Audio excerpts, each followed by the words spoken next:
Dr. Marketing Tips, paging Dr. Marketing Tips. Dr. Marketing Tips, you're needed in the marketing department.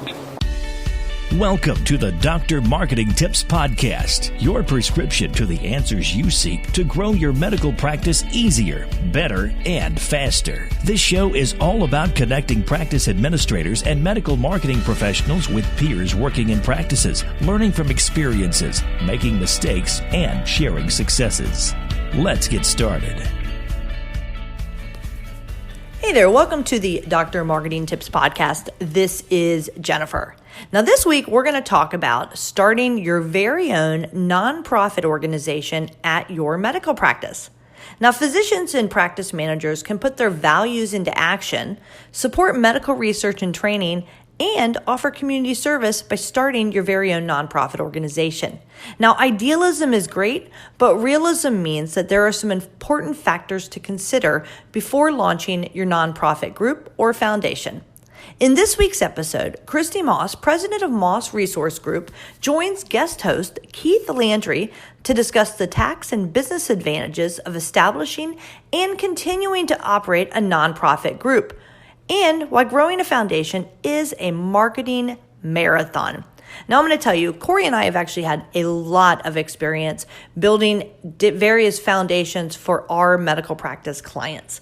And I can tell you firsthand, it is one of those gifts that just keep on giving. Not only are you able to do great things in your community, but just like I said, it's a marathon of opportunity when it comes to marketing your medical practice. Now, Christy Moss is president and owner of Moss Resource Group, a company she founded 20 years ago. Moss is a medical practice management consultant who partners with healthcare organizations to help them achieve profitable growth and efficient operations. Her team, they implement solutions to create and maintain high-performing organizations. Now, we've had Christy on this show before, and I think you're going to get some real value. So go ahead and listen in. Let's get started. Hello, everyone. I'm Keith Landry. Thanks for being with us. I'm joined by Christy Moss, the president of Moss Resource Group. And she's a consultant who partners with healthcare organizations across America to improve efficiencies, sort of going in and seeing if the house is in order, seeing if budgets are in order, operations are in order, HR is in order, and improving efficiencies. Great to have you with us today, Christy. Thank you so much, Keith, for asking me to join you. You betcha. And what an interesting job that you have, because the medical sector, of course, one of the cylinders of the U.S. economy that's been firing so well over the last several years, and a growing sector of the economy. With the aging of America, I believe the medical sector only gets stronger and bigger and booming more and more. So what are some of the things you do as you approach your job to try and improve the efficiencies of medical practices? So within medical practices, I always think it's important. I work with medical practices in a couple different perspectives. I manage several practices,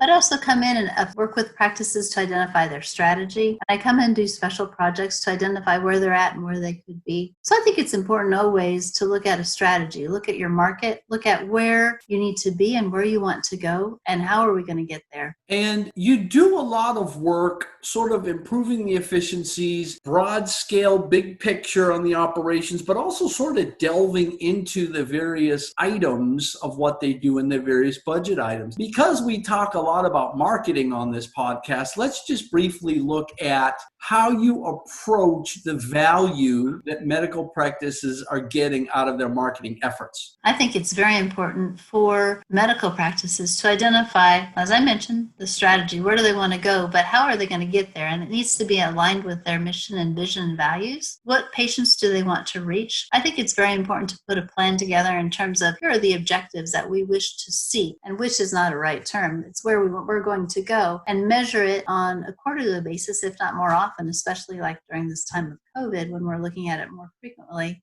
Identify where do we want to go and how are we going to get there, and how are our efforts meeting where our benchmarks choose to be. That was my next question. How should a medical practice manager be thinking about how they do their marketing plan in order to be most efficient and to maximize profits? So I think they should be thinking in terms of the cost of a marketing plan is really an investment in the future. So we spend dollars today, and we won't see it possibly today It could be a week or 2 or 3 months or even a year down the line. But it's important to let people know our story. It's important to let people know communication about who we are, the things that we're doing, the cutting edge services that we provide, or how our physicians and providers differ from others in the area, what quality we're providing, what value we're providing to the patients, and allowing patients to know that when they come in to see us, they're going to get high quality care, that's a given, but also great customer service, and that they will feel welcomed and cared for in our facility. So Christy, when I look at the list of some of the services that you provide as a practice management consultant, there are things like operational reviews, revenue cycle, practice management,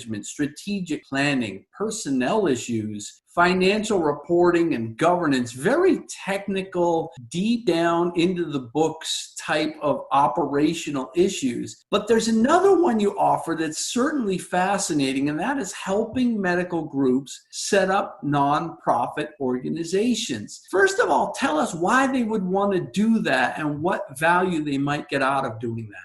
Nonprofit organizations are very valuable. So I work with for-profit corporations like an independent medical clinics, and I also work with large healthcare organizations. And many of us have probably heard of the foundations for the large healthcare organizations. And those really have a community purpose, a community service that they provide. So the basis of nonprofits is that community service and that giving back to the community. What I've seen in private practices, I've seen private practices set up nonprofit organizations for a variety of reasons. One is giving back to the community in a variety of ways. It could be through research and development. So doing research and having studies in which it's very specified what they're doing. Also related to services to other countries to help them develop. And also in terms of education and training, providing a nonprofit organization in order to set that up in order to provide training. And that's interesting. Let's talk just a little bit more about that. Using the nonprofit to provide training. Super important to keep the skills up to speed for physicians themselves and to keep the staff up to speed on changing technologies. Absolutely. And that's the purpose of some of the nonprofit organizations. Often that goes in effect with the research, because research and training often go hand in hand. The research that's being done to determine what are new services or what are new medications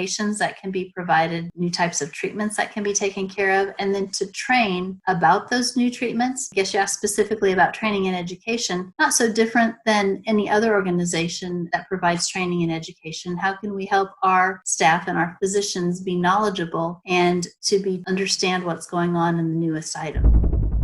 Hey guys, Christiana Youngchi here to tell you about Insight Training Solutions. Storytelling matters, and being strong at it can take your medical practice from good to great.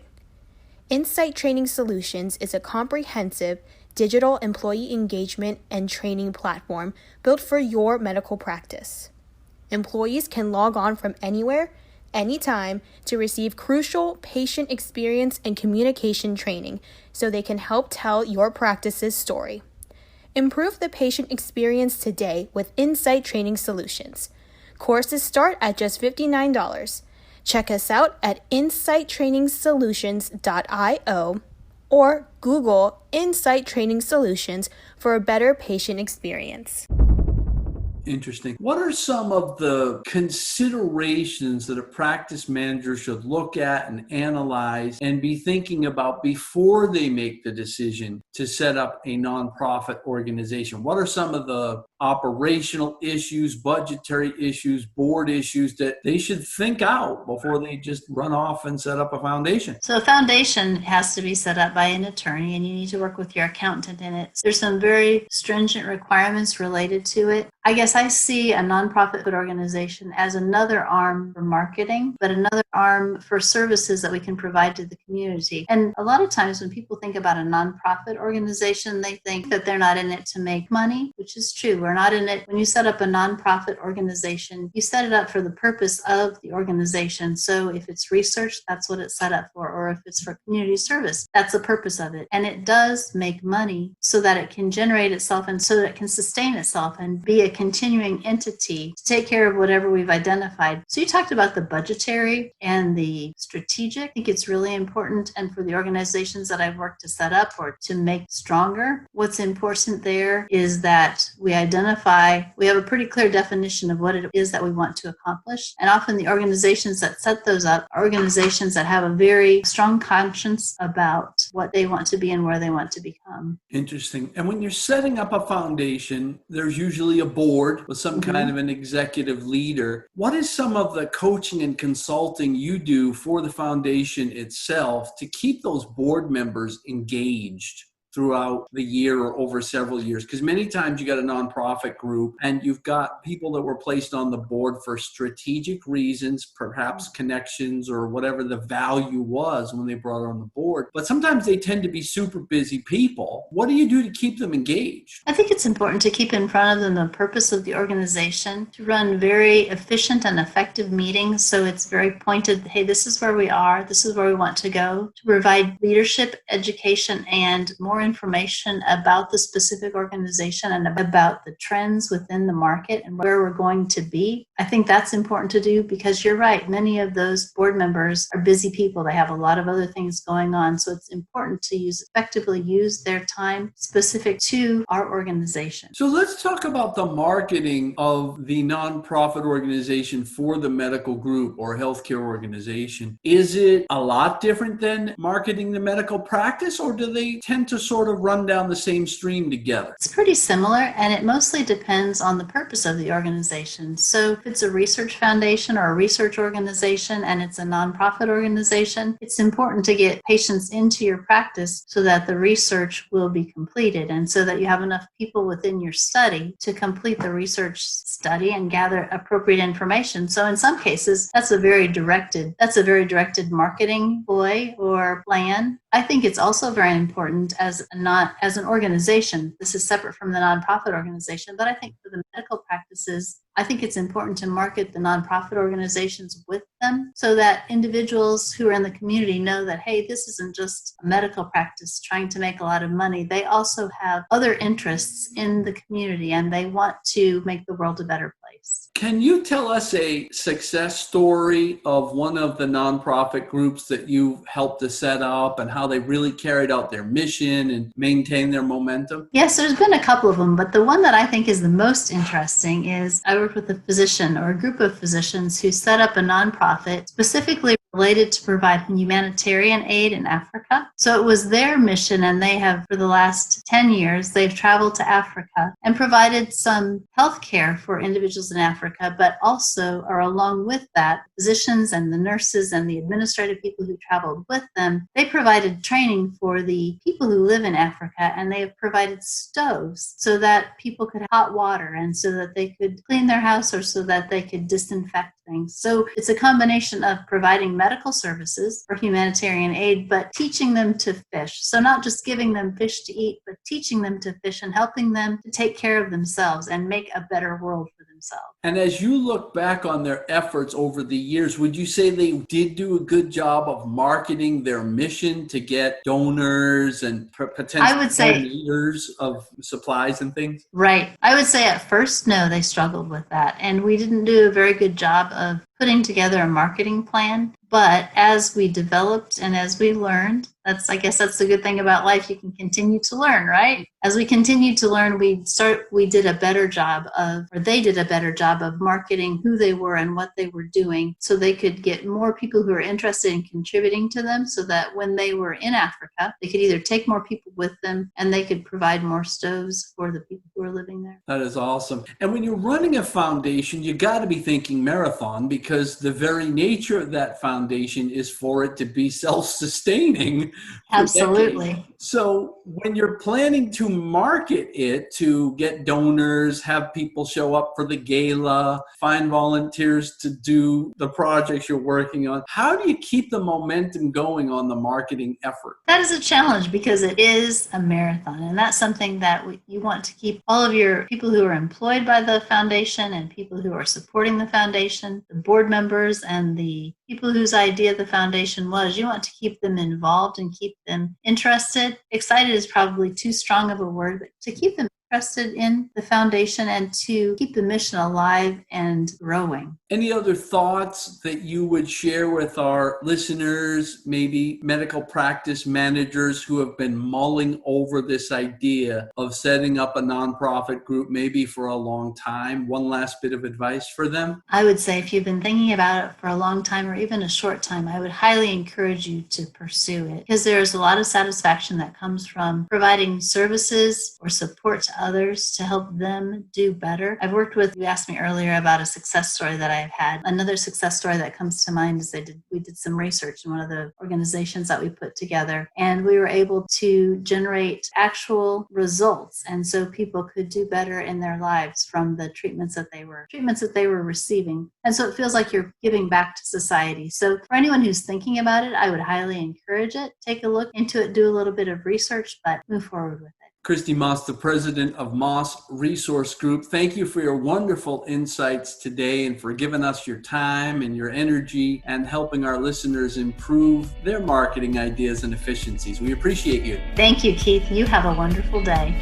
Thanks for listening to the drmarketingtips.com podcast. If there's anything from today's show you want to learn more about, check out drmarketingtips.com for our podcast resource center with all the notes, links, and goodies we mentioned during the show. If you're not already a subscriber to our show, please consider pressing the subscribe button on your podcast player so you never miss one of our future episodes. And if you haven't given us a rating or review yet on iTunes, please find a spare minute and help us reach and educate even more of our medical practice peers. Thanks again for listening, and we'll catch you next time.